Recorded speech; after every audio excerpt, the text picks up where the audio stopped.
بسم الله الرحمن الرحيم عن أبي هريرة رضي الله عنه قال رسول الله صلى الله عليه وسلم من أفطر يوما من رمضان من غير رخصة ولا مرض لم يقض عنه صوم الدهر كله وإن صامه. رواه الترمذي. Sayyidina Abu Hurairah radiyallahu anhu narrated that the Messenger of Allah sallallahu alaihi wasallam said, if someone intentionally leaves out just one day of fasting in Ramadan without any genuine excuse or illness, and then fasts every day for life, that will still not make up for that one day. Commentary. This is a grim reminder of the gravity of this offense. Technically, a missed fast of a day will require one make-up fast.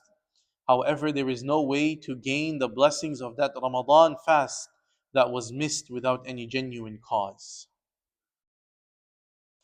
So we move on with the ahadith regarding the month of Ramadan. So we read a few ahadith about the fadail and the virtues of Ramadan. Now the author goes into brings some of those ahadith that go into the technicalities when it comes to fasting and other aspects of the month of Ramadan. So over here, from this hadith, we get an idea of how important and how valuable just one day of the Ramadan fast is. So Rasulullah sallallahu alaihi wasallam is saying in this hadith, we just read the translation as well, that whoever does not fast in the month of Ramadan just one day without any genuine excuse.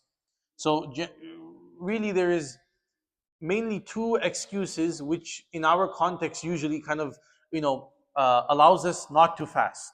Either we are in safar and we are traveling, or a person is extremely sick, that the doctors tell a person that if you fast, you will harm yourself. You will genuinely cause yourself great harm. Then you are allowed to miss the fast. So if you are traveling, and then if you are extremely sick, okay. So a lot of people, they migraine. Oh, I have a headache, so now I can't fast in the month of Ramadan. Maybe I should break my fast. Oh, I have diabetes. Okay, so if it's an extreme case of diabetes, where if you don't eat something every few hours, your sugar level might drop extremely low and you could cause yourself some serious harm, that is understandable. But the same brother will be on his feet for 8-10 hours at work, okay? Or the same brother will play sports. Okay, so if you can play sports for 2 hours, running back and forth, and you're sweating and you're exhilarating. So in the month of Ramadan, I understand you cannot eat for a number of hours, so then take it easy. Okay, then don't go and play sports, or maybe try and see if you can lessen your work schedule, something like that. Some arrangements have to be made and can be made. They say in English, when there's a will, there's a way. So a lot of Muslims abuse the marad, and even the sickness. You have to find out from an expert Muslim doctor. The fuqaha, they write this very clearly, that it has to be a Muslim doctor, and they say mahir.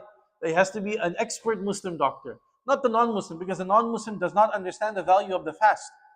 So the non-Muslim will tell you, no, there's no need to fast. No, don't cause yourself unnecessary harm. So you have to ask a Muslim doctor who is an expert.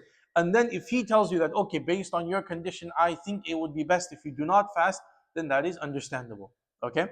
And then, so that's marad, or if you are traveling. But even today, Allah Azza wa Jalla has made traveling quite easy for us. You have to remember, Rasulullah sallallahu alaihi wasallam is going to Mecca for the conquest of Mecca in the month of Ramadan. They're on horseback. It's in the desert of Arabia, right? That safar and the traveling that we have is a world of a difference. Allah has given us the AC, the air conditioning, the plane, all of that has made it so easy for us. So even if a person is traveling, a person should not unnecessarily miss the fast. But if a person does, that is understandable. Other than that, if a person misses a fast for no other excuse, for no genuine excuse, then Rasulullah says he can fast for the rest of his life, but he will still not be able to get the reward of that one day of fasting. You can fast for the rest of your life, but just that one day of Ramadan, that is how valuable it is in the sight of Allah Azza wa Jal. So we have to be, careful about this. Unfortunately, many Muslims, they don't fast in the month of Ramadan. We think, because those of us who come to the masjid, we here for iftar, we assume that everyone is fasting. By Allah, there are many Muslims who do not fast in the month of Ramadan, just for absolutely no excuse whatsoever. They have no genuine excuse, work, this, that, oh, I can't fast. And they take it very lightly. A lot of Muslims, they think that, okay, good thing I just remembered, on this point over here, the fidya. A lot of Muslims think, okay, if I can't fast, I'll just pay the fidya. That's not how it works. Meaning, they will miss the fast because of a genuine excuse. They're genuinely very sick or whatever, and then they missed the fast of Ramadan, which is okay, which is fine. But then they think that by paying the fidya of $8-10, then I don't have to make up this fast after the month of Ramadan. That is not how it works. The fidya is only for that individual who is told by the doctors that you will never be able to fast for the rest of your life. You have such a serious illness or sickness that for the rest of your life you can never ever fast again. That person only is allowed to pay the fidya, $8-10, whatever it is, for every day of fasting.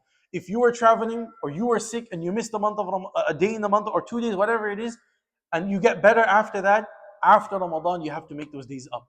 Paying for it will not remove the qada and the makeup for that fast. Okay, so keep this in mind. A lot of Muslims make a mistake over here as well. So we ask Allah Azza wa Jal to grant us that ability to understand how valuable this month of Ramadan, which is just ahead of us, inshallah, how valuable that is and how valuable every single fast of that day is.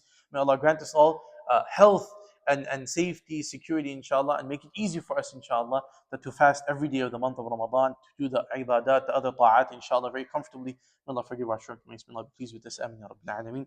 وصلى اللهم وسلم على نبينا محمد وعلى آله وصحبه أجمعين والحمد لله.